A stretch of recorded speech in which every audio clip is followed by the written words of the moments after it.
Assalamualaikum warahmatullahi wabarakatuh. Marhaban ya Ramadan. Marhaban ya syahrul syiyam. Alhamdulillah kita berjumpa lagi di bulan Ramadan yang suci. Mudah-mudahan kita bisa melaksanakannya dengan sepenuh hati. Amin ya Allah ya Rabbal Alamin.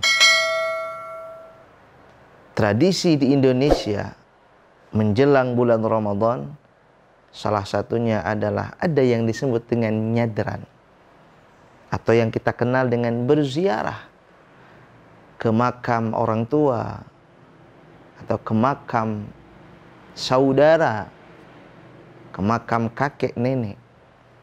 Bahkan ada juga yang berziarah ke makam para orang-orang saleh, kekasih-kekasih Allah. Tradisi ini sudah sepantasnya kita lestarikan. Karena pada dasarnya ziarah kubur itu adalah sesuatu yang memiliki hukum mandubah. Karena Rasulullah SAW pun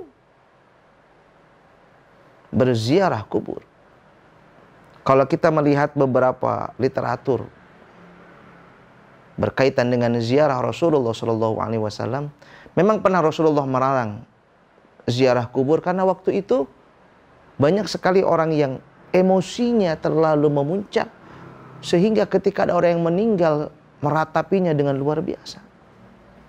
Tapi seiring dengan waktu berjalan, maka Rasulullah SAW bersabda dalam sebuah hadis, "Qad kuntu nahaitukum an ziyaratul kubur, an ziyaratil kubur." Sungguh aku dulu telah melarang kalian untuk ziarah kubur. Faqad udzina li Muhammadin sallallahu alaihi wasallam, maka ketika Nabi Muhammad memberikan izin untuk berziarah, faqad udzina li Muhammadin, maka ketika Nabi Muhammad memberikan izin apa?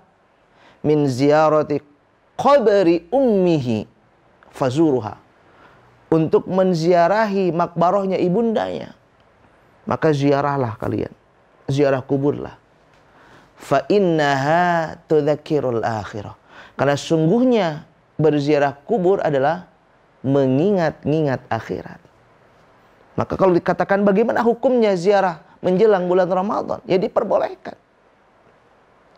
Bahkan dalam kitab Nihayatul Zain, Nihayatul Zain karyanya Syekh Nawawi Al-Bantani, ada sebuah hadis yang mengatakan man zara qabra walidayhi, barang siapa yang berziarah kubur kedua orang tuanya, au ahadima, atau salah satunya, mungkin yang meninggalnya ayahnya dulu atau ibunya, salah satunya, fi kulli jum'atin, pada setiap hari Jumat, ghafarallahu lahu, maka Allah akan mengampuninya.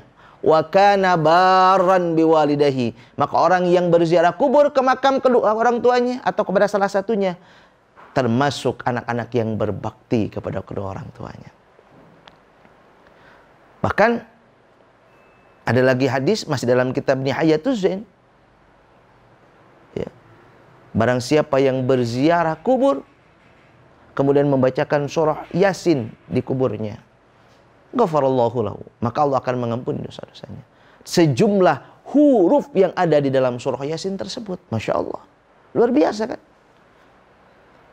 Kemudian dalam kitab yang lain juga Imam At-Tabarani, Majmu' Kabir Lit-Tabarani, yang mengatakan hadis yang sama, menguatkan lagi dalil tersebut.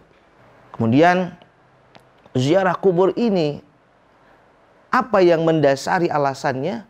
Ya karena tadi, bahkan dalam kitab Ahlussunnah wal Jamaah karya ulama Nusantara, Ki Haji Ali Maksum, itu berbahasa Arab, kami punya kitabnya. Alasannya adalah littibai, littibai, artinya ingin memperoleh kebaikan, wa tadhkirahul akhirah, dan mengingat-ingat akhirat. Bahkan lebih jauhnya lagi, mengingat-ingat kematian.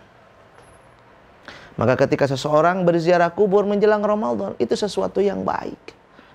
Bahkan bisa menjadikan motivasi bagi orang yang berziarahnya bahwa kita pun akan sama nantinya dikubur.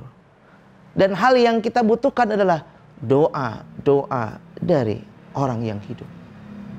Maka mudah-mudahan tradisi ini kita lestarikan. Karena dengan berziarah kubur, kita akan terus ingat kematian.